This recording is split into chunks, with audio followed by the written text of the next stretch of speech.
I just want a goddamn dirt, earth, slutty red wine. More wine, please. Yes, queen. I'm drinking wine. Pork. We don't spit around here. We swallow. I'm an old world bitch. I am a star, baby. I will confront you. Tits on a mantle. No. Welcome back to Slightly Unhinged with Justin Pavis. Tonight's episode is a special one, not just because she owns one of my favorite spots in Portland, Bushon Wine Bar, but because she's a friend, a mom, and one of the most passionate people I know when it comes to what she does. Mandy Stark, welcome to Slightly Unhinged. Oh my God, thank you. Wow. You know, I told you I was going to do a nice little read-in for you. Yeah, you did. I feel like a star already. You are a star, girl. You are a star in Portland.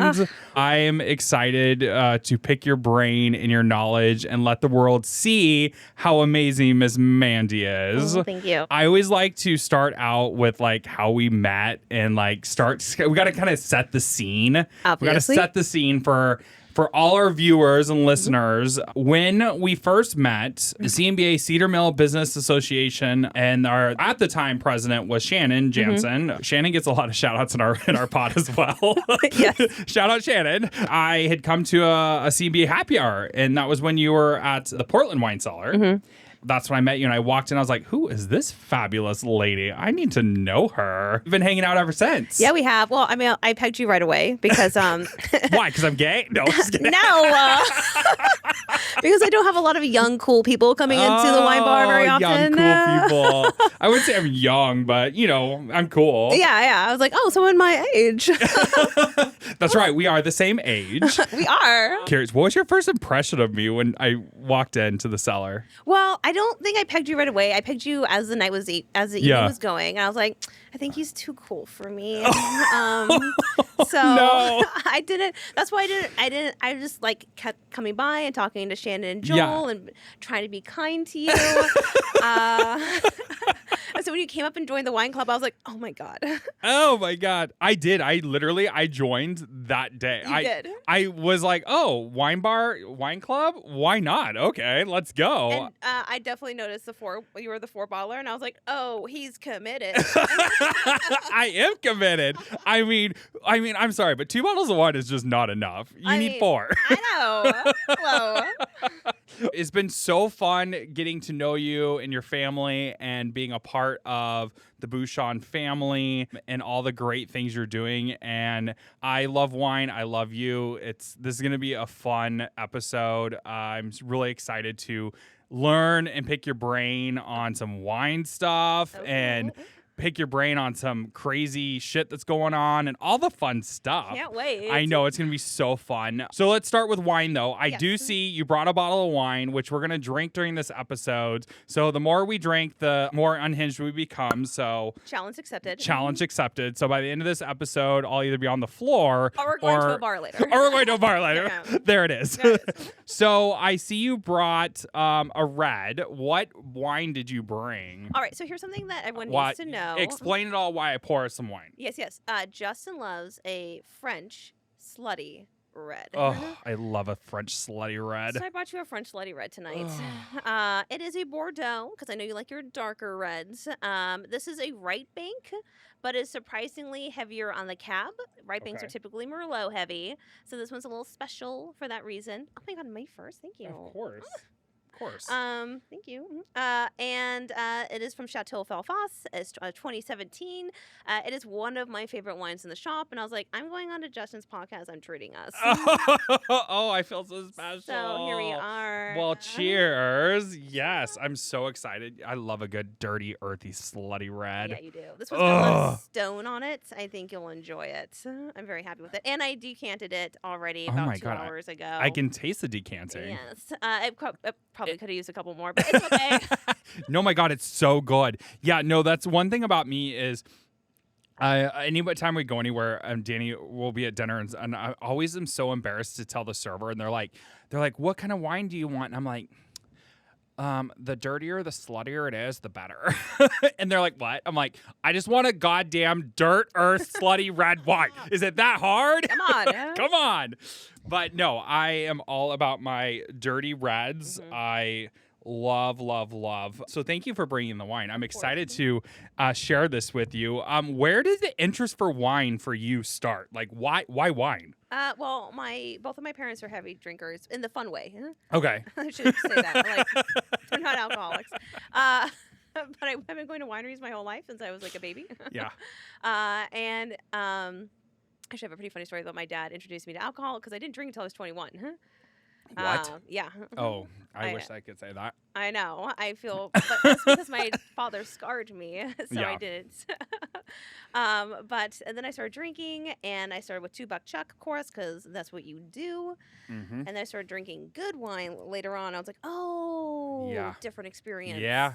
Yes. It's a different experience. And I would say that was the same for me too, because I think I probably had my first drink probably when I was like 16 or 17, not like it was supervised. Like my stepdad, Randy, shout out Randy, was always like, hey, try a beer, try this, try that. Like, he was super cool that way. And, but my family wasn't big wine drinkers. Oh. So I didn't really find the love for wine until I was probably in my mid 20s to 30s. But it was the same thing. It was the $2 Chucks. Like I'd go to Trader Joe's and you can get a bottle of wine for back then it was like $1.99. Now their $2 Chuck is like $4.50. It ain't $2 Chuck and anymore. it ain't $2 Chuck no more, and that shit is nasty. But anyways, but it was something later in life, and then I started to really find the love for specific brands and bottles and all the different things. And I was like, once you start tasting good one, like this wine is delicious. I'm going to need a case of this later. No. That's always yeah. Anyways. Do you though, Justin? Do you, Justin, need a case of this?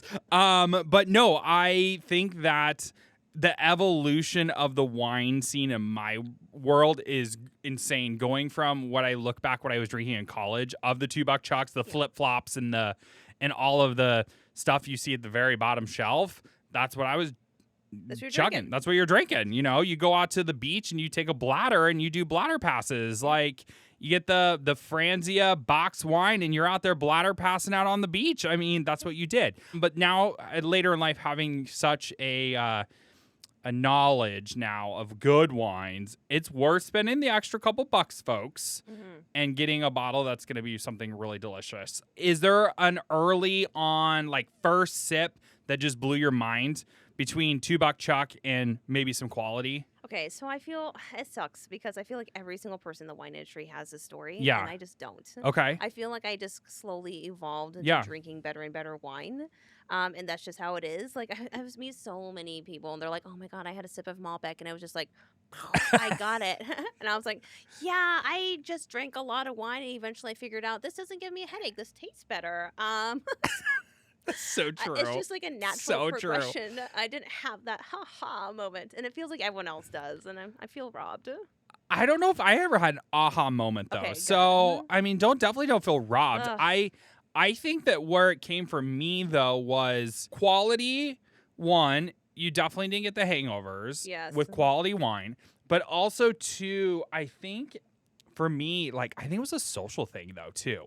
Yeah. Like, I love hanging out at wine bars. I love that, like, atmosphere of it. I love that dark, dirty, slutty vibe, you know? Like, that's and then to find, like, a really good wine that just fits that profile, and then you just kind of evolve from there. I don't think there's a specific wine that I would be like, that's the one. Yeah. No. It's not, there's definitely not that for me. As far as knowledge, though, how did you morph the knowledge of wine? Yeah, so that was like a real crash course. I was stupid, and my sister, I had a child during COVID. Not smart. And love Simon. I love you, Simon, though. You are my most precious human being in the entire world, and I will die for you. But don't do it during COVID. But don't during COVID. I didn't realize like how many things would shut down, and I would not. I didn't have, I just didn't have anyone to reach out to. Yeah. I have no mom friends because I think of this. Yeah. I couldn't even go to the library for public events, just like story time. I had nowhere to go. Yeah. So it was just me and him going to the zoo almost daily. If you want a tour of the zoo, let me tell you, I will give it to you. She was your personal private VIP tour guide. She knows all the ins and outs. But eventually my sister was like, hey, you want to open a business together? And I was like, okay. And she wanted a hardcore bar because she likes liquor. Yeah. And I was like, I have a child and I don't want to mix drinks because I'm lazy. So let's not do that. And she's like, okay. So we opened a wine bar instead because I was like, I like wine. Yeah. I had no idea how little I knew about wine until I opened a wine bar. And then I was like just a crash course. And I went from having Maeve, which was like 50 bottles on the shelf, to the wine cellar, which was like 600 bottles. Like, oh my gosh. 600 SKUs. It's not just like 600 bottles. It's 600 Yeah. SKUs on the shelf. And I just had to learn very quickly, like everything. And I am so proud of how much I have been able to retain in that amount of time. Like, I can say I know my wine now. Yeah. And how little I knew when I started, and that was dumb of me. No, I mean, I think sometimes you just got to take the leap and do it. Yeah. And you learn as you go. You do. And I think that's what everybody loves about you, though, is you may not have the 100% answer, but you're very authentic about it, and you're just like, it's this wine. It's great. It's good. It tastes like this, and you're gonna love it. Just buy it. I hate it when people ask me geography questions. Like, yeah, but like, what part of France is Burgundy in? I was like, I don't know. I know it's Burgundian. I know it's a cooler climate. It's from that region. What area of France it is, I could not tell you. No, and I think that's why everybody loves you so much, though, is because you are just real and authentic, and you're not trying to bullshit no one. You're like, this is what I know, and you want me to find something else out? I will. Like, let's go. You get caught bullshitting. I know. It's like, all right. Sometimes it's like, okay, here we go. So, I mean, obviously the wine knowledge. Any good resources that you found for yourself, though, that are like, hey, this is where you can find out some really great information about wine, or what's helped you in the knowledge? Honestly, the most I have discovered was just my reps have been huge resources, and just drinking. Like, I have been like spit. Obviously, if you're gonna drink a lot, but we don't spit around here. Well, we swallow. In my job, you have to spit, or else you are not okay to finish the job. But like, I'll try 30 different wines in a single day. Like, I have to spit. You have to spit. And I've like slowly like learned, like, it's the most valuable way to learn is honestly just drinking wine and being open to wine, because I began this journey being like, I don't like cab. What did I bring to you today? A dirty, slutty cab that I love, because there is. You may think you don't like a varietal. You do. You just haven't found the right one for you. The right one. It's so true. I used to turn my nose to Chianti. Yeah. I would not have a Chianti to save my life. Do not serve me Chianti. I do not want Chianti. But I think what scarred me was Olive Garden, and they walk around with the basket Chianti, and they're like, would you like some Chianti? And you're like, no. That's why it scarred me. But then having good Chianti...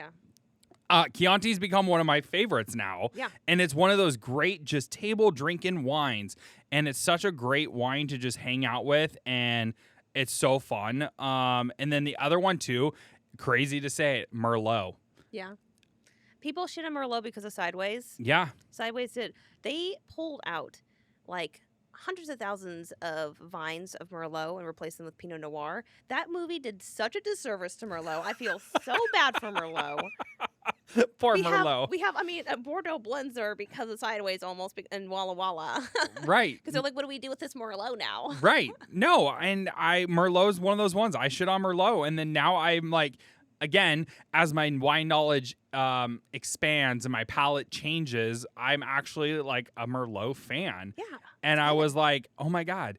And I don't know why. I just always thought, like, I guess I just think of, I won't mention the brands because it's local. There's a brand of Merlot that my family drank as I grew up.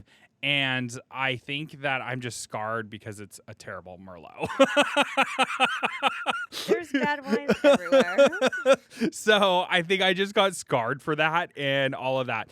Oregon wines, though. I'm sorry, Justin, by the way, that happened to you. Thank you. I appreciate that. Of course. You know, and I also think maybe I probably drank it when I was like 17 and thought I was really cool. And then I threw it up everywhere. And then I was like, yeah, we're not drinking this Merlot again. I mean, how cool is wine at 17? You're like, I'm so fancy. You're like, oh, yes, queen. I'm drinking wine, sneaking wine. The wine world is so crazy. There's so many different blends. There's so many different wines. There's different regions. There's different everything. So how to retain all that, props to you, because I can't even remember what I bought last week at the wine bar. So I mean, there are over 10,000 varietals in the world. yeah. 2,000 alone in Italy.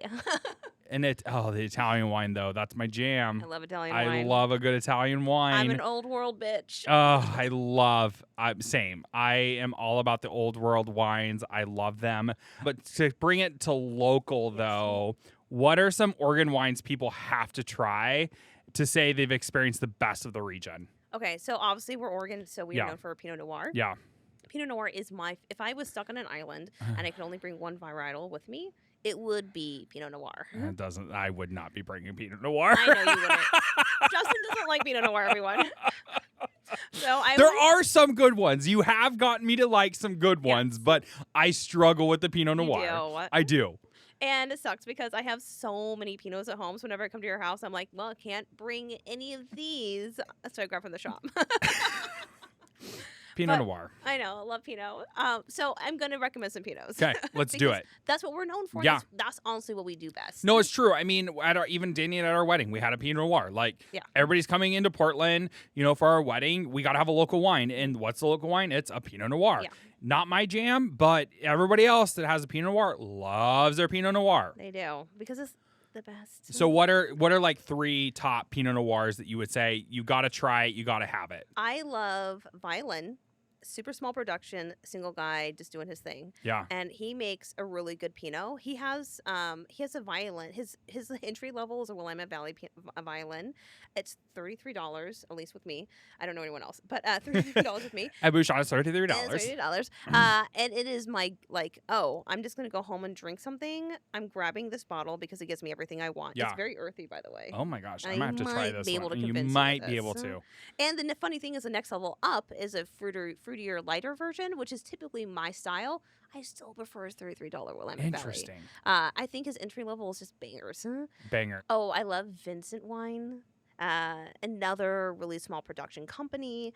They make fantastic Pinots. I'm personally prefer his Zenith Vineyard. If you ever find it, he's a little bit more expensive. $60 on the shelf, at least for me. And of course, he has all sorts of different ones. Even his entry is $29. Even that's like awesome. But everything he makes is fantastic, wonderful. Love him. And then I think maybe the last, I'm going to shout out. I love smaller guys because I think they put harder work. Well, into and it. that's great because that's the whole premise of Yeah. Slightly Unhinged is all about community and building and supporting local. So I'm here for it. And I know the guy that does violin, like he's his own farmer. And I'm going to recommend Granville next, and he's his own farmer, and his wines are fantastic as well. Like That's amazing. Like his father was a farmer, did it all for like the neighborhood vineyards around him, and then when he retired, Jackson took over, the winemaker and owner of Granville, and he's like, I'm going to start making my own wine. And then as those smaller vineyards were retiring, they're like, you guys took such good care of us. We like you guys so much. I'm going to like sell you the property. And then that's how he's like gained his like winery. That's amazing. Because the people around him love him and value him so much. That's amazing. And he makes good wine. Yeah, no. And we'll make sure that we link all these wines for people to check out as well. Because, I mean, yes, we're 100% about supporting local. And we want to shout out all the small vineyards. And that's one thing I love about wineries, though, is the story. Yeah. Every winery has a really cool story. They do. And we had recently, you had a winery in Bushon from Italy. Corsini. Yes. Their story was pretty cool, though. Yeah. Because it was a family farm, and they've been making wine for a while. And I ended up buying a lot of their wine because it was so delicious. Yeah. We actually featured their wine in, I think, episode 2 or 3 of Slightly Unhinged, and we had their wine on deck. It was so good. So good. And they work so hard. They do. When I met, I believe it was the daughter that was at your shop. She was so sweet. She just came up with her with all her information, and she just was amazing. And it was such a good time because it's always so fun to be able to go to like events like that and have the actual producers there. They can actually speak to their wine. Yes. You know, you as the bar owner can speak only so much to someone's wine, but actually getting them there and in front, and it's like, hey, here we go. It's a big difference. It's a big difference. And she was so fun. And we'll tag her in this too, because their wine, and you can get it at Bushon. It's one of your more popular wines. I would say it's in my top 5 best-selling wines. Yeah. It's such a great wine, and Italian wine. Girl. The Italian wines, they just get me. That's probably why Danny and I go to Italy all the time, because their wine is just so good over there. Italy and France are my favorite, and I think it's because I've been making wine for so long and Right. I know what they're doing. Right. So you opened the wine cellar. Then the wine cellar rebranded recently.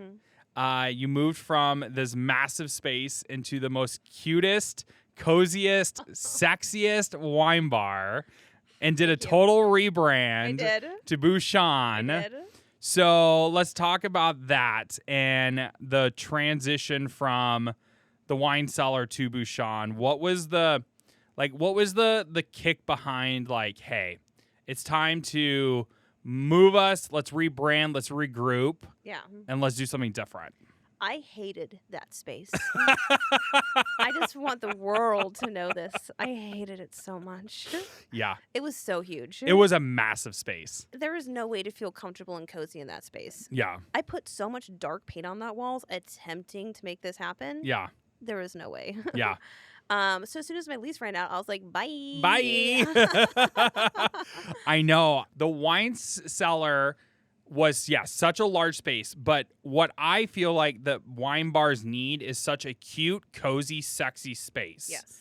And not such a large industrial, like, overlighted and just like big old space. Like, you want to just hang out. Like, and that's what I love with the concept that you did with Bushon, was such a small, intimate moment. And when everybody's in there, it feels like it's busy, and everybody, it gets a little loud, and it's like, okay, I'm in a bar. Yeah. You know, and it's fun. So what was the concept behind Bushon, though? Like, obviously going from big to small, but what was like the kicker? You're like, this is my concept. I wanted to be more of a bar. Yeah. So many people would come in and they clearly want to drink, but they didn't like the atmosphere. Yeah. Because it's a cavern. Like, it's like a cave. Like, it's crazy. Like, you feel so exposed, and like, you don't want people want to drink and feel like a little bit like hidden. Yeah.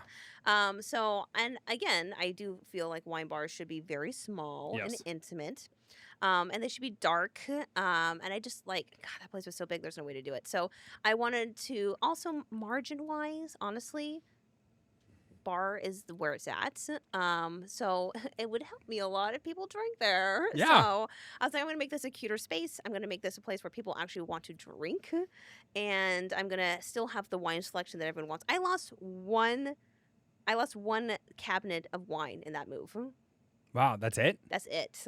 That's crazy. I have almost the same exact bottlage. I probably have I think I went from I would say I had 550 bottles, maybe to 450. I'd have to count, but it wasn't that much. Wasn't it? Yeah. No, and you utilized the space so well in the news space, and you were able to bring. I mean, yeah. It worked out. People drink there now. I have people that never drank. They would just come and pick up their cases and leave. Yeah. Now they hang out. They come to tastings. Yeah. Like, it's so wonderful. It's because it's a more welcoming atmosphere. It's more cozy. It's more just the vibe is definitely there. Yeah. And so when in the rebrand, what made you choose Bushon as the name? Because all the good English wine names were taken. So I had to go to my favorite region to look for inspiration. And for those who don't know what Bushon means cork. Cork. So it's perfect because you got to pop the cork to have the wine. So why not have it be Bushon? It has been so fun to watch as not only a customer, as a friend, to watch the transformation from the wine cellar to Bushon and see. And it's so fun because I remember coming into the wine cellar when I was going there, and there wasn't people just sitting at the bar. And I'm a bar drinker. Like, I like to sit at the bar. anytime I go anywhere, I'm like, is there a bar seat open? Because that's where I want to hang out, because that's where the vibe is. That's where people are hanging out. That's where people are having a drink, and you can interact with the staff, all that stuff.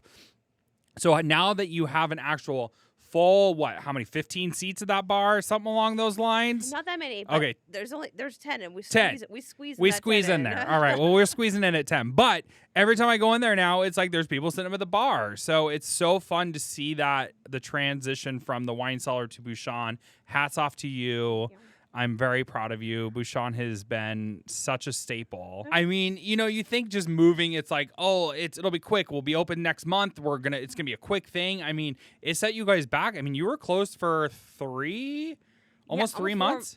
3 months, maybe even almost 4 months. September. Oh no. Okay, no, we were closed September and went to mid-December. Yeah. So I mean, a good three months or so. So having that time to build out. But Bushon turned out so great. So if you haven't visited Bushon, you got to make sure to go out there. Out in Cedar Mill. Again, they'll be linked in the show notes, and support local. I just want to say also to give me Tony, Justin, you have been one of my biggest cheerleaders, period. Oh, thank you. I mean, obviously my husband. Yes, your husband. Mm-hmm. Yes, number one. Richard is always going to be number one. Number one. He's my guy. I love him so much. But as far as cheerleaders go, damn boy, you are number 2. Oh, well, I appreciate that. I definitely do support the Bushon. I have been on this kick of building my cellar. Yes. And so I've been really working on getting some really great bottles that I can lay, and just some fun stuff. And I'm kind of known for coming in. I'm like, I'll just take a case of that. And she'll look at me. She'll literally look at me and she'll be like, are you sure? I get in trouble. I love you, Justin. I'll take your money. But I think you should rethink this. She has. She's taught me a couple times. Like, we have a good time. Like, it's like all these things. So, but one of the biggest things that Bushon's known for is wine club. Yes. We got to talk about wine club. Yeah. Wine club is so fun. I have been a part of so many different wine clubs in this world. And Bushon's Wine Club, if you haven't been, you got to check it out. Yes. And we're going to get you some more wine, too. I'm literally drinking. I'm so sorry. But the wine club is so fun. It happens every month, and you go to a different region. You bring in an amazing assortment of wines. You do a full little spread of a little charcuterie, and then we do tasting of it, and then you do some blind tasting, and you bring in Tara, who is one of your reps that's also part of the Bushon family, and we have just a good freaking time. You have so much fun. So what, when you had the wine cellar, was it already something that was in place, or did you create this whole thing? We created the wine club. Okay. And I wanted it to be regional because that's what I love about wine, is exploring the world. Yes. And I just like, you join a local winery and you get the same Pinot but different vintage, and that's lovely. I want to support the vineyards, but if I wanted to join a wine club personally, I would want something different every single month. Yeah, I absolutely. would want to explore wine and see what's out there, and so that's what I want my wine club to be. No, and that's what I appreciate about your wine club, because I'm the same way. I'm part of a couple different other wineries, but it's the same thing that I'm getting every quarter. It's like, it's just maybe a new vintage or whatever it is, or I had that one in December, we're giving it to you again, whatever. So getting to try new stuff all the time is so fun. And you offer 2 different packages. You can either get 2 bottles or 4 bottles. And the 4 bottles is where it's at. Justin's a 4-bottler. I am a 4-bottler because I like, so here's the problem. You're going to pour me my favorite ones, and they're not going to be in my 2 bag. They're going to be in my 4 bag. So, I mean, it's kind of one of those things where it's like, well, duh. Yes, I'm a 4-bottler because yes. But if you're local, though, and you want to be a part of a really cool wine club, definitely check out Bushon's Wine Club. It is the second Wednesday, Thursday of the month. Yes. Look at me remembering when I need to go to wine club.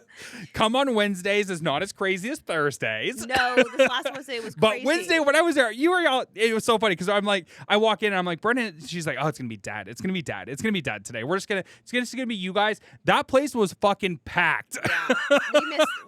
Usually Wednesday's a chill day. This last month, Wednesday was not the chill day. No, I mean, even Shannon Jansen showed up on a Wednesday. She shows shows up on a Thursday. I know. I feel like everyone got the memo about Wednesday. And Everyone got the memo that Wednesday's the chill day, and then all should. not no more. Now Thursday's the chill day. I know Thursday was like, oh, this is weird. You're like, okay. what? Everybody came on Wednesday. No, it was crazy because I was sitting there at the end of the bar. I have my little seat. I'm gonna put a placard on my seat. I have a little seat at the end of the bar, and I sit there pretty much every time. And I'm just like watching one person after another, and I'm like, I think you're gonna be a little busier. You're gonna need to cut some more cheese and meat because that charcuterie mawa is gonna go real fast. And so yeah, Brennan was like, "Oh my gosh, here we go." I know because we set the charcuterie up based on what we think is going to be Right, busy. So we're right. like, we'll do a slow Wednesday, So we'll do like a quarter because usually Wednesdays is the super chill day. Right. Totally. Yeah, we should put out all that food on Wednesday.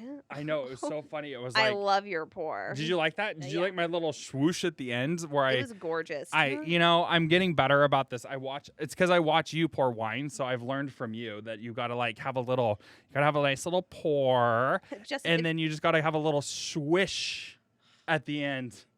If this doesn't pan out, Is Bushon hiring? Bouchon will always hire for you. Oh my gosh! I do have my liquor license or whatever, not liquor license, whatever, where you can pour. Yeah. That's a liquor license. Oh, liquor license. Yeah, I do have mine. You should do. Yeah. Well, okay. Well, maybe I should do a guest you spot. You shouldn't have told me that. Maybe we should do it. Let's co-collaborate. Let's Okay. have a guest spot, and we'll invite everybody out because Justin's gonna pour wine at Bushon. If Brennan's ever sick, I'm like, cool, Justin, you're on. Come pour wine. You're gonna have the best time ever. Oh my god, that would be so fun. I totally would come and volunteer time, and I would be so fun to come and do a pour one night. Like, let's do it. We should, and then we can just co-collaborate on it, and we'll just get everybody in and be like, we got a special guest bartender. Here we go. Let's do it. I know my team in the back's going, yes, do it. So His idea. it was my idea. Totally my idea. So Wine Club has become a staple of Bushon. Is so fun. If you are looking for a fun wine club, definitely check out Bushon's Wine Club. Thank you. And all of those things are it's just so fun. And but I guess the question for Wine Club, how do you choose? Because there is so much wine to choose from. How do you choose? Well, it depends honestly on the country. So, Yeah. like for instance, like we did New Zealand and we paired it with Australia because there's just not a ton of wine being imported from either of those areas. So there's not a ton wine being imported from those areas, and I want to make sure my bottles are hitting a certain price so that I'm not underpricing my wine club. Right. So, Absolutely. and wine from New Zealand and Australia typically tends to be either super cheap or very expensive. So in those two countries in particular, it's like, well, I don't have a lot to choose from. Let's choose the 4 best options. Otherwise, when it comes to France or Italy or any other country, Spain has a ton of stuff coming in. Then we really start. We always do a light bodied and a darker red, and then we do a traditional white for the region, and then an interesting you wouldn't expect white. I love that. And that's what we do. The 2 bottlers always get kind of the more friendly wines, and then the 4 bottlers get the more adventurous wines. Because why I'm a 4 bottler. Yeah, I feel like the 4 bottlers are a little bit more game, ready to mingle, love their wine. Let's see what's out there. Yeah. So I want to reward them with the more interesting things that we found. I love that. It's so fun. I've gotten to taste wines I normally wouldn't buy. Or try. Mm-hmm. I would say the most adventurous so far this year was Mexico. Yes. Your Mexico month was amazing. I ended up going home with a case of the Merlot. You sure did. Again, a Merlot from Mexico. I was mind blown. When Tara tasted me on this wine, probably I have a little inside thing. I just happen to always know when Tara shows up to taste for Wine Club, and I just happen to roll in on accident. Never had someone in the Wine Club show up at the right time when we're tasting Wine Club wines as Justin. I just happen to know when that day is. Maybe Tara texts me and says, "Hey, Wine Club tasting." I'm just kidding. I think you have an antenna in your head. I just have it in my head. I just happen to roll in. But no, she tasted me on. I was like, literally, she's like, "Yeah, it's a Merlot from Mexico." I was like, "No, I don't want it. Like, nope, not even gonna do it. It's Merlot. Mhm. I ain't doing it. And then I tasted it. I was like, oh my God, this is amazing. Stainless steel. Mhm. And I just was like, holy shit. And now I've got Merlot that I actually like. There you It's go. so, and from Mexico, out of all places, Mexico. Mexico was one of our most successful wine clubs. Like, It was people loved it. It was so fun because, well, also I think with Mexico wines though, you got to like kind of get a little creative with it. You do. I've been to Mexico a lot, and some of the wines I'm not my favorite, Mm. and so it was really cool though the ones that you guys picked. And then obviously, anytime you do Tuscany or Italy or all of those, I mean Argentina, like all that stuff, like I am all for it because those are my dirty slutty things. So we had you guys over. Danny and I had you guys over for for my bottle purge party. Okay, I just want to say something really fast. I was invited to a bottle purge party because Justin's like, I have too many bottles. Help me drink them. He literally came to my place and bought a whole case of wine for the bottle purge party for us to drink. And I was like, Justin, I thought the whole point of this party was to help you, like, bring down the cellar. I thought you will need to get rid of these wines. Yeah. But now we're buying a whole case of wine for us to drink. Yeah. There's not even, like, come on. Like, we're not going to drink a case of wine. Well, we did. I think we did. I think we did. We did. Definitely did. There was quite a few of us there, but I don't think you were -1 in the cellar. I probably was not -1. I was probably up a couple. Yes. No, it was so funny because Danny and I were like, hey, we should do like a bottle purge party and like let's have everyone over and let's drink through some wines in my cellar. Let's open some fun stuff. Let's do a tasting, which was really fun to do. Progressive tasting. I pulled 4 bottles that I absolutely love, and I was like, let's just do a fun tasting with everyone, and then you end up getting kind of put to work because I was like, what does this one taste like again? What's the notes here? So sorry for making you work at my party. I will never complain about talking about wine. I know. It was, but it was so fun because, I did. I totally went and I was like, hey, come over Saturday. Bring everyone. We're doing a bottle purge party. But in the interim, I do need 12 bottles of wine right now. So what are you recommending right now? I gave him so much shit. The entire bottle. Every bottle he picked up, I was like, I mean, okay, that's another bottle we're not taking out of your cellar, but it's fine. I don't know what the point of this party is anymore. It probably shouldn't have been called the bottle purge party anymore. But it was so much fun, and we like to karaoke. Mm-hmm. I know karaoke is becoming a running theme. You guys are going to catch me at a karaoke bar one of these days, I promise. But karaoke, I have always been obsessed with karaoke. I have been doing it since I was a child. Like I always just was like, karaoke, let's go. And so I finally, over the last few years, I got a really cool setup for our house. And I'm really excited for our new house that we're in the middle of building. And I'm building out an actual karaoke room. And so it's going to have the lights and all the stuff. And it's going to be a lot of fun. And we had at the farm. Did you ever? I think you came to the farm. I didn't come to the farm. You didn't come to the farm. No. So in our farmhouse before we sold it, we had a finished basin that I had turned into my like man cave. And it was my karaoke room. It was more like the gay club room. Like that's what it was, because I had Danny got me for Christmas one year these lights that like spun around, and like the bar lights that sank to the music. And so I would literally stand and I was like, I'm on stage. I'm a star. I am a star, baby. And I would just stand up there and I would sing my little heart out. Danny and I would go, and that's what we would hang out in the basement, and we would just sing songs like no one around, whatever, here we go. And so karaoke has always been my thing. And so carrying it over into our current home and having to set up even though I mean, it's so much fun. It's so much fun. And I love karaoke. And what your go-to song is? I love Physical by Dua Lipa. Yeah. Anything by Dua Lipa or Britney Spears. Spears, yeah. They don't go too high. They don't go too low. Right. Yeah, I stick to my fun. country shit, but I'm a country bumpkin. He's a country bumpkin. Like literal country bumpkin. Like she's all getting her twang on. Also, if you ever come to Justin's and you do karaoke, please know that he will call you out and be like, I don't think Mandy's sung yet. Oh! So be forewarned, everyone. Yeah. I make It's everyone participate. You do. It's a good thing, though, because everyone should participate. We should all be participating. It's okay. It's a safe space. It's a Have safe fun. space. You don't got to be. I'm not a great singer. I have a couple songs that I can, hit out of the park, but outside of that, it ain't hitting out of the park. No. But we did. We definitely did drink some wine, though. I think we ended up counting.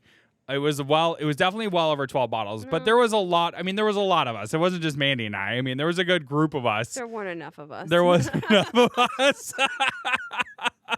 It was still such a fun time, though. I enjoy those moments, and I always love showing off my wine cellar. And I'm always like, I should just get the Bushon logo and just put it on my wall because it's like all the wine brought to you by Bushon. I'd walk into your house and be like, oh my God, I already feel welcome. You're like, oh my gosh, is this wait, did you recreate Bushon in this room? Am I in my bar? I'm so happy here. My happy place. No, it's so fun. So there's definitely wines out there that are all about branding, but no substance. As I like to say, tits on a mantle.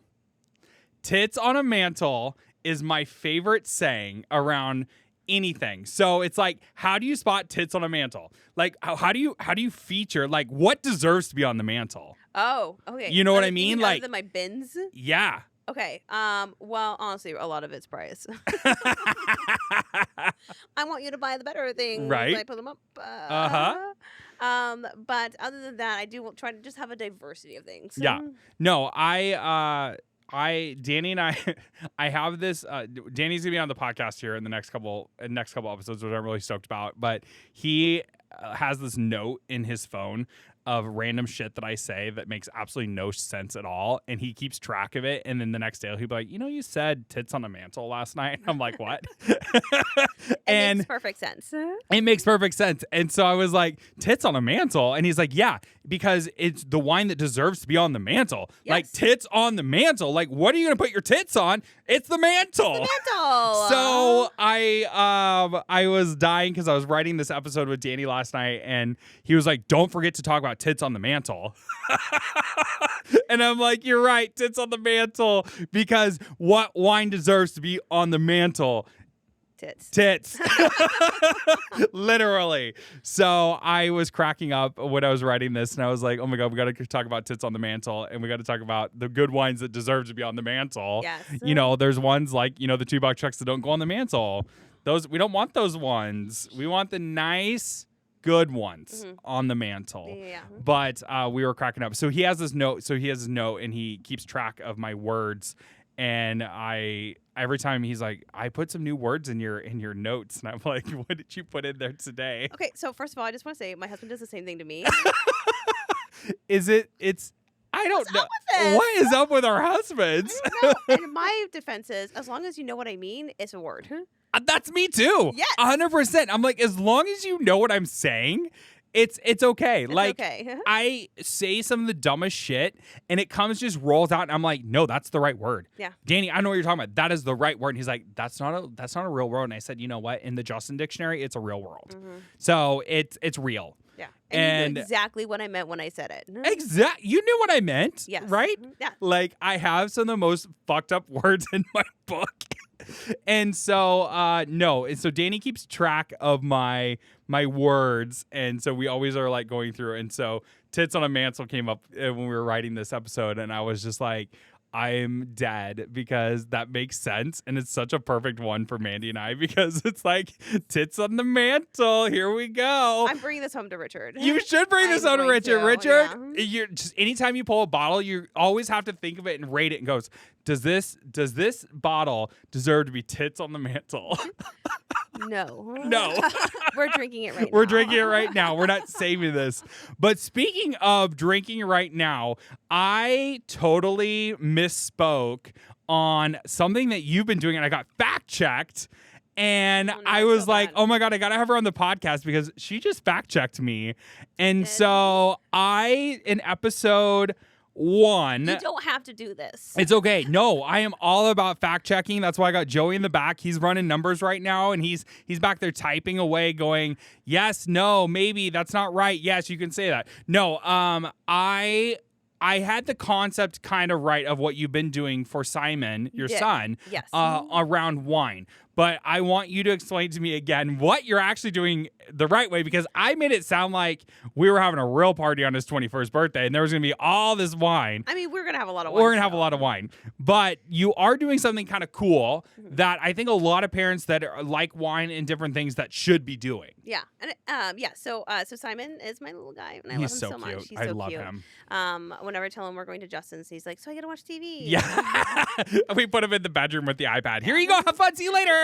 He gets one movie a week, and that's it. So he loves his any kind of screen time. Yes. But so Simon was born in 2021, and I have been buying I want to buy him at least 6, hopefully 12 bottles from the 2021 vintage for him to open on his 21st birthday. That's amazing. So it's just kind of like, oh, here's a bunch of wine that was made on the year you were born. And now he's 21st birthday, you can finally go drink it. I love that. So it's been very, choosing specifically, but it's been a fun little, journey. It's a little creative, and I'm having a great time with it. What, like a little hint of what's something you have already in there? So I definitely have like a Bordeaux blend from Walla Walla, Yeah. because those are the easiest. Yeah. Whatever. Sure. I'm gonna get a champagne, but the vintages really haven't been out for the 21 yet. I'm definitely gonna get a champagne. I just got a beautiful white blend from the Alto Adige region of Italy. Oh my God. So, because I want it to be a mix of white and red. Absolutely. And sparkling. Yeah. And then I'm hunting down the Pinot I want, because I want it to be, we have so many Pinot options here, and Right. I want it to, I have too many options, so I got to figure it out. No, that's such an amazing thing, and that's going to be so fun to see Simon turn 21. Yes. One, that's scary because I'm are you old. right? Me too. I'm like sitting here counting in my head, going, "Man, I'm gonna be like in my 70s, like 60s." No, like, we're not going to be that old, don't worry. I don't know how old we're gonna be. The moment he was born, I calculated it, and then I forgot, but I'm not that old yet. We'll be in our at least 50s. Yes. We'll be in our 50s. I can't retire yet. I can't retire yet. We aren't getting the Social Security yet, but we will be getting some fabulous wine. We will. So raising child, are we going to be educating on wine so he likes wine? Yes, Of course. I already taken all the vineyards I go to. Right. Yeah. You're like, this is gonna be you, buddy, one day. He says things all the time, which are like, he's like, oh my God, it was so adorable. So when I hadn't opened the bar yet, and he was pretending to be bartender. Oh. And I was like, oh, buddy. I was like, he's like, what would you like? And I was like, can I have, and he doesn't know varietal. So I was like, can I have a white? And he was like, we only serve red here. And I was like, he's 4 years old. Yes. And then one time I had like a bubble in my car, and I was sitting in his car seat, and I was like, oh, gotta move this, because it's safe, Yeah. And he was like, oh, so he's like, oh, mommy, your wine, I know you love wine. I was like, oh man, you're gonna make me sound so bad with your teachers. Oh my God, he's gonna love wine. It's gonna be so fun to see him. He is growing up so fast. It's been so fun to be a part the last couple years and seeing him just blossom into the Simon that he is. He's so fun. He's super- Wine aside, you have a big movie love for film. I love You movies. love the film. Mhm. I will go to Bushon and it'll be like 7:00 at night, and she closes at 9. She goes, I'm going to a movie at 10:15. I'm like, what? She's like, yeah, I'm going. I'm like, with who? By myself. I'm going to a movie. I'm going to go see a movie. I'm going to see this film. So you have a huge film background, and I had Danny, I give him a shout out and all these because he helps write a lot of my content for these, and you know me, I'm not the biggest the biggest film. I'm not the biggest. Movies. I like my movies, but I'm more like, I like my comedy bullshit, Jim Carrey, like Ace Ventura, Pet Detective. Yeah, I watched yes. that actually the other day. I was laying in bed and I watched this, and I was cracking up. Like Danny was like, "What are you laughing so hard about?" And I'm like, "This fucking movie." Like I cry every time I watch this movie because it's so freaking hilarious. Like Ace Ventura, Pet Detective, like Liar Liar. Like I'm a Jim Carrey fan. Like Yes. I just anything Jim Carrey's done, like I am all about. But for you though, it's like the Alien franchise. I do love Alien, yes. So I had never seen it. Did you watch it? Danny made me watch it last night. Last night? Did you do this for me? I did this for you. Oh my God. Danny made me watch the Alien movie last night. I had never seen it, and I'm just not a horror queen. Like I never have been able to get into it. I don't know if it's just my upbringing. I don't know what it is, but I don't like jumpy shit. I don't want anything jumping at me. I don't want to, like, one of the movies that scarred me for life was Paranormal Activity, and then I thought that literally someone was going to pull me out of bed every night that I went to bed. So I was like, fuck the horror movies. Yes. We're not doing this. But Alien. What'd you think? I mean, again, I don't like horror movies. I know. I'm sorry. I mean, it just, it was okay. I mean, it started out interesting. I'd rather you not have seen it. I know. But why does this make it one of your favorite movies, though? Like, why, though? Okay, so I love the beginning where it's just like the fantastic music, or they're just panning around the ship. Yes. Because they're just like setting the scene. They're setting the scene, yes. I love it. I love it when a bunch of characters are all in like essentially one setting, the ship, and they're all getting knocked off one by one. It's another reason why I love slashers so much. And also, hello, Ellen Ripley. It is so good. Also, this cast was the whole film. The characters are written for neither gender, so they just kind of just cast everyone however they wanted to. And so it's just kind of a freak accident that Ripley ended up being a woman. Right. But man, she is the defining female horror icon. And it's in the sci-fi horror, and I love sci-fi and I love horror. They're my two favorite genres. You put them together, of course I'm gonna fall in love. It's like, duh. I mean, what is there not to love about it? I don't know. This cast is stacked. I just like, hello. I'm the worst because I'm sitting here going, yeah, you're right. The practical effects, everything about it. Now you want to talk about my best friend's wedding? I could tell you about that all day long. One time, and I think I was like, oh, Julie Roberts and Jim Carrey are your people. They're my people. Like, I love even like Bridesmaids. Like, I just love funny shit. I love like all that. Like, my best friend's wedding. I think my best friend's wedding, the reason why that one is such a movie for me though is growing up, my mom, it was one of my mom's favorite movies, and she would have nights where she couldn't sleep or whatever, and she would come pull me out and be like, hey, do you want to watch my best friend's wedding? And it would be like 2-3 in the morning, and we just lay there and watch my best friend's wedding. And their soundtrack was lit. Danny and I at our wedding, my mom and I's first dance was Say a Little Prayer. And, that's what or our, not first dance, but our mother-son dance, whatever. And, we did that. But those are I'm a tearjerker. Like, you want to see me cry? Put me in front of my best friend's wedding. Put me in front of Family Stone. Holy shit, Diane Keaton, R.I.P. I haven't seen Family Stone Okay, yet. you need to watch Family Stone. You got to watch Family Stone because Family Stone, every Christmas, I watch it every year. I do not miss it. I watch it at least 2, 3, 4, 5 times. I cry at every fucking scene, every single time on cue. I know it's not selling you, but it is one of those best movies. I don't want to be sad. I know.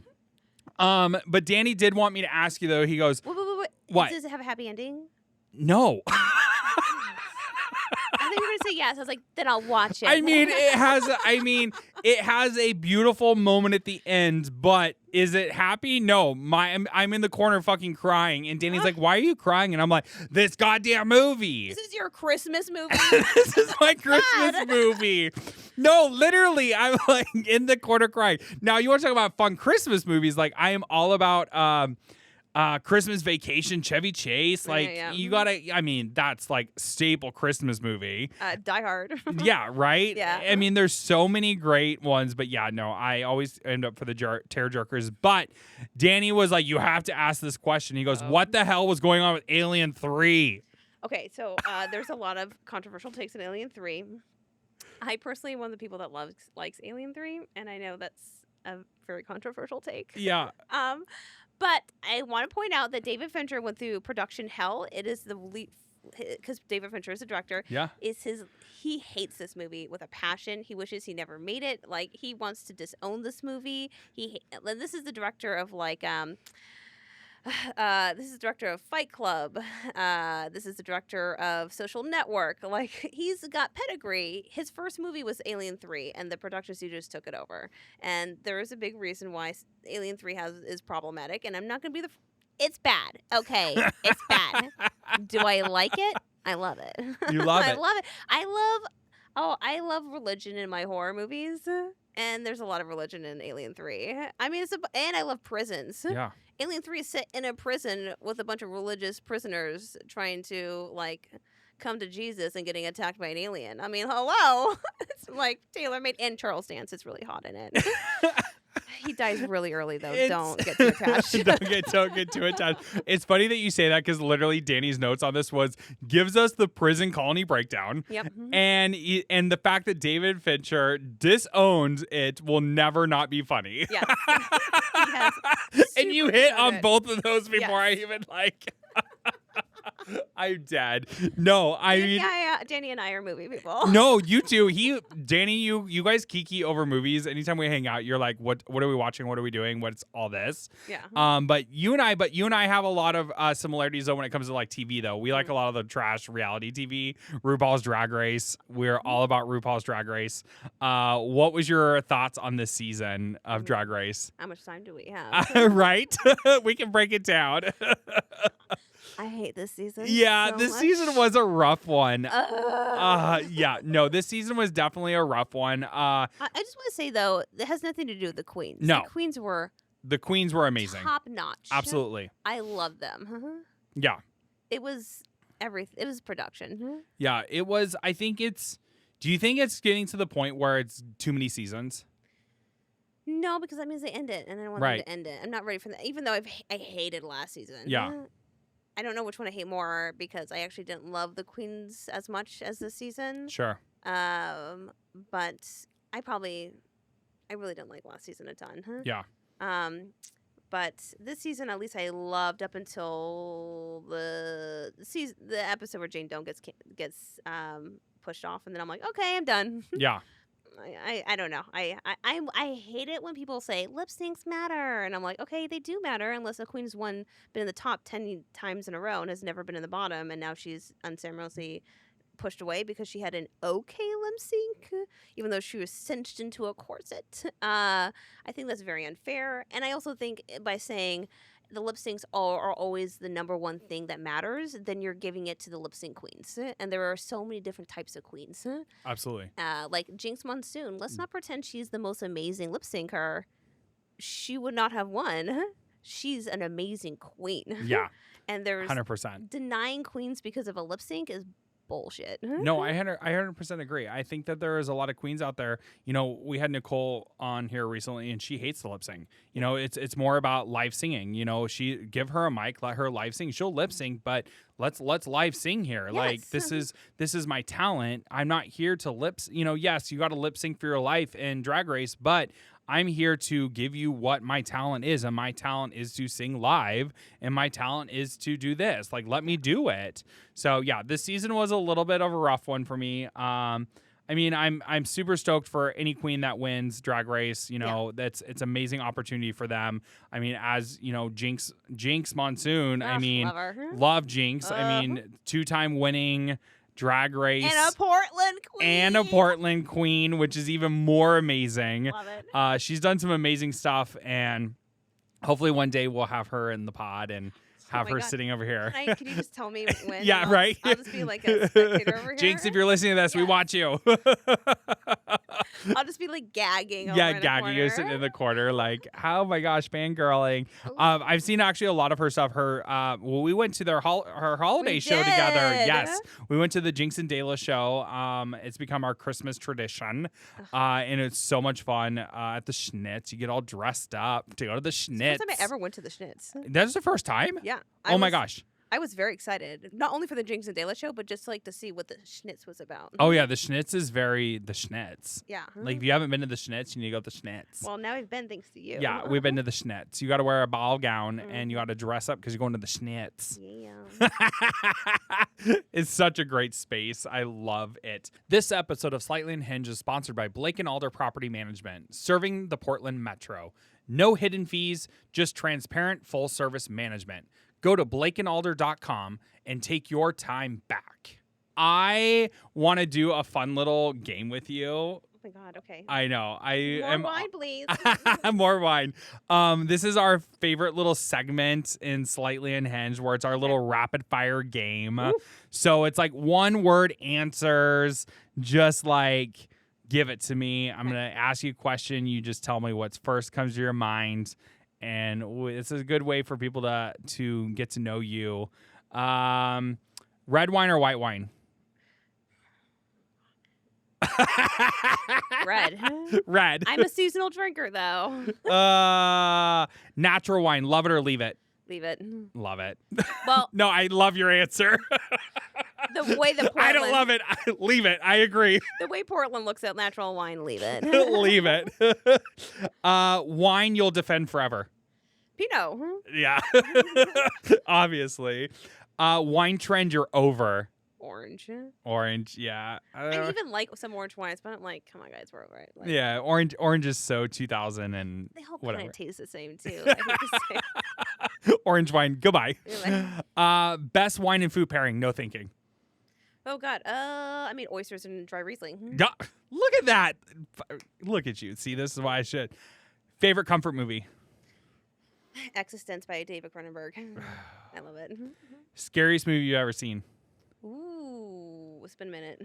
You watch enough horror movies, you just don't get scared anymore. It all funnels together. Like, Mine would be Paranormal Activity because I still have dreams about it. I'm gonna say actually Hellraiser. All right. Hellraiser. Anything by anything by that guy, the author. Hellraiser, Candyman. They both kind of fuck me up a little bit. I don't know what it is. He does a good job. Movie you can watch 100 times in a row. Oh God. What's the movie I watched 8 million times? I mean, I watched Pacific Rim twice this week. You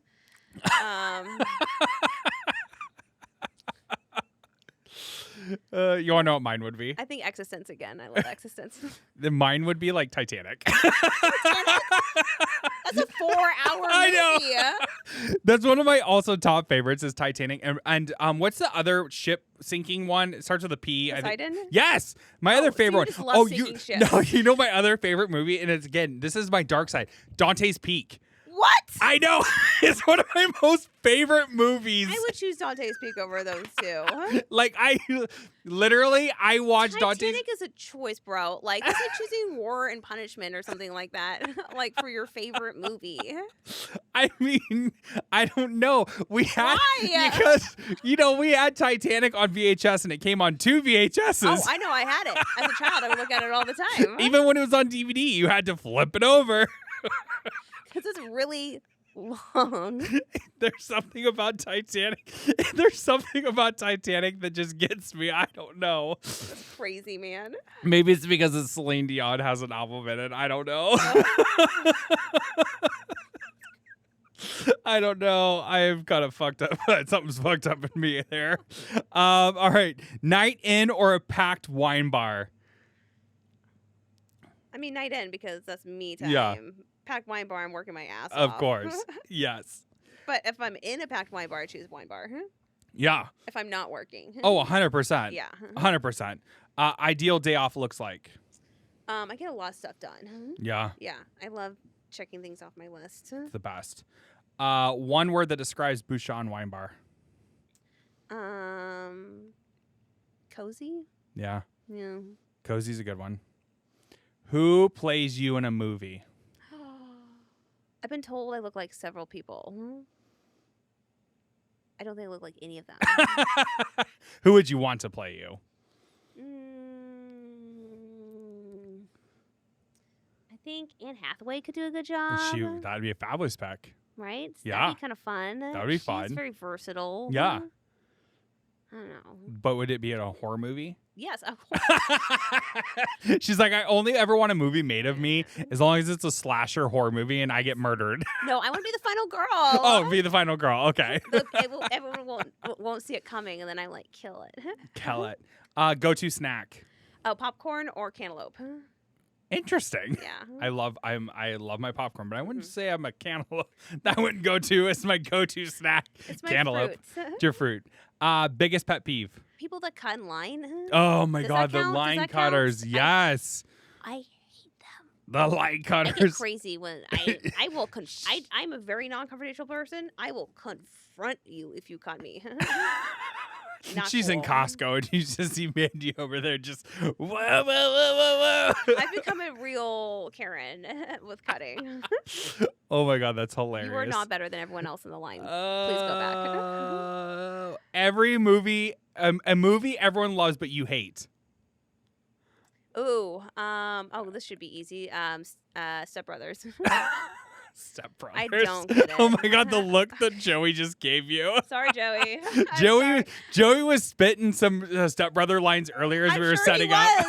was. He asked me to build bunk beds with him. Everyone does. The amount of Step Brother posters I saw in college, I was like, okay, I guess am I missing something?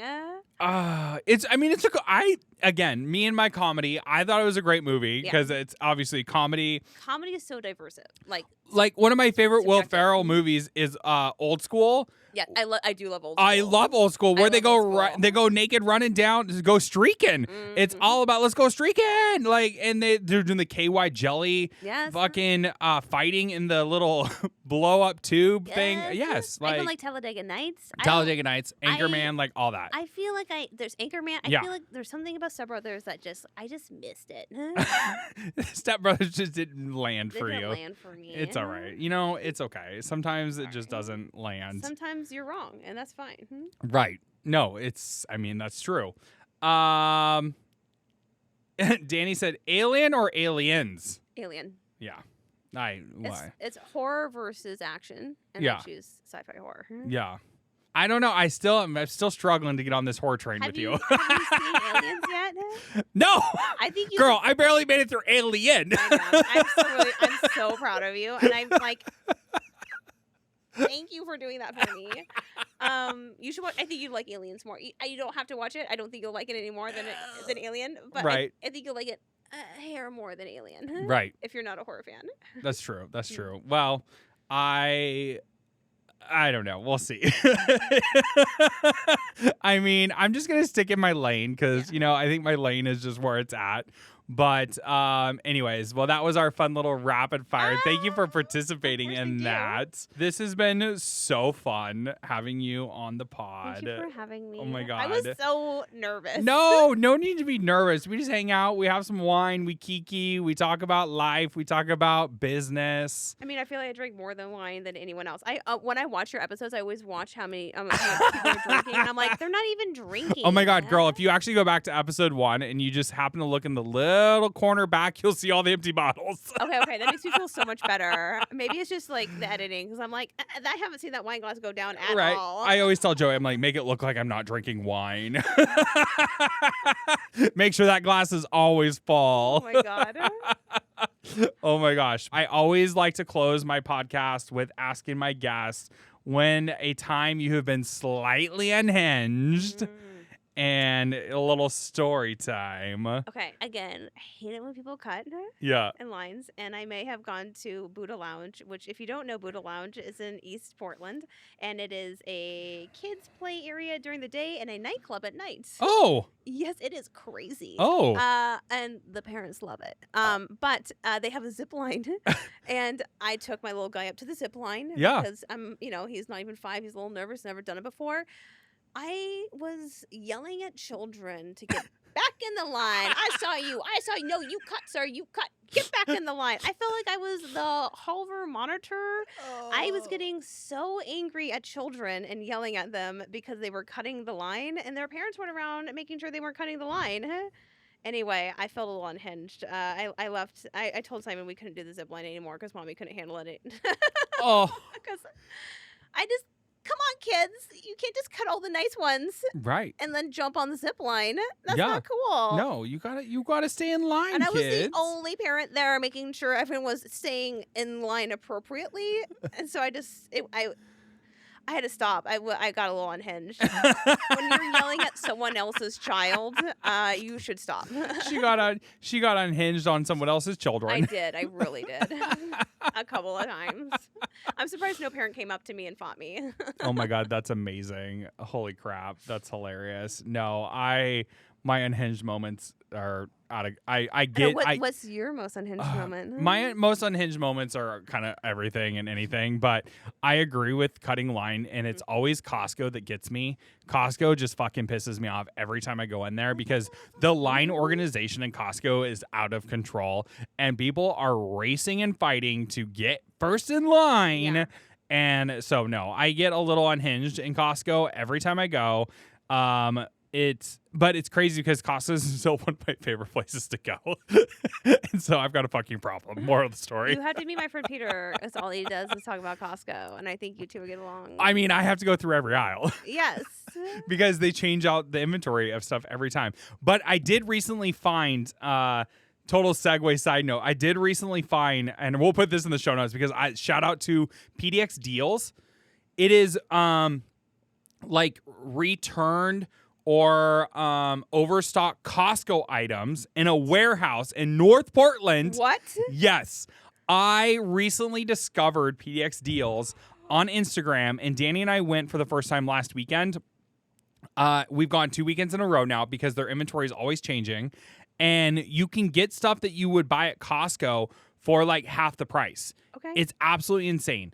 And so shout out PDX Deals on this. Like, I am obsessed with it, and you can shop their inventory online. It's a really cool thing.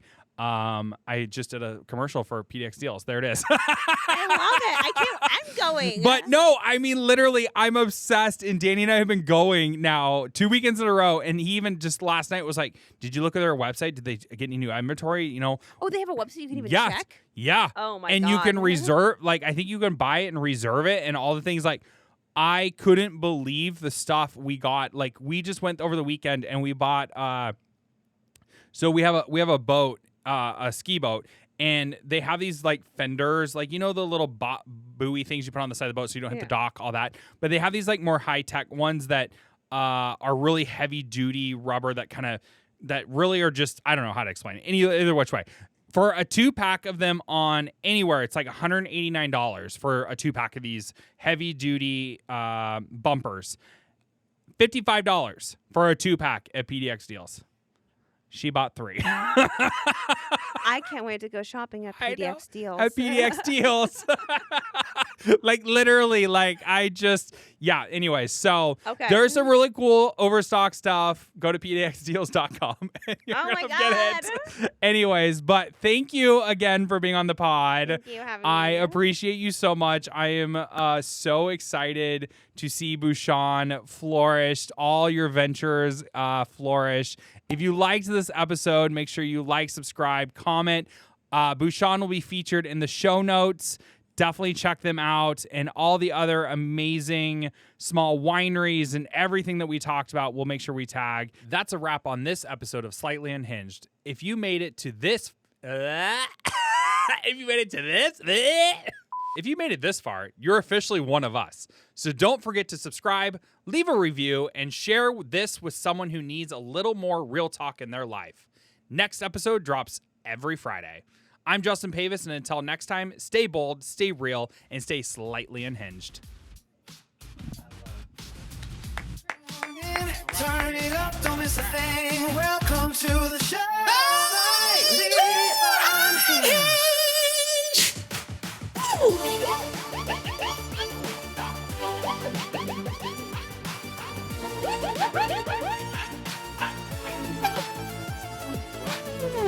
Slightly unhinged.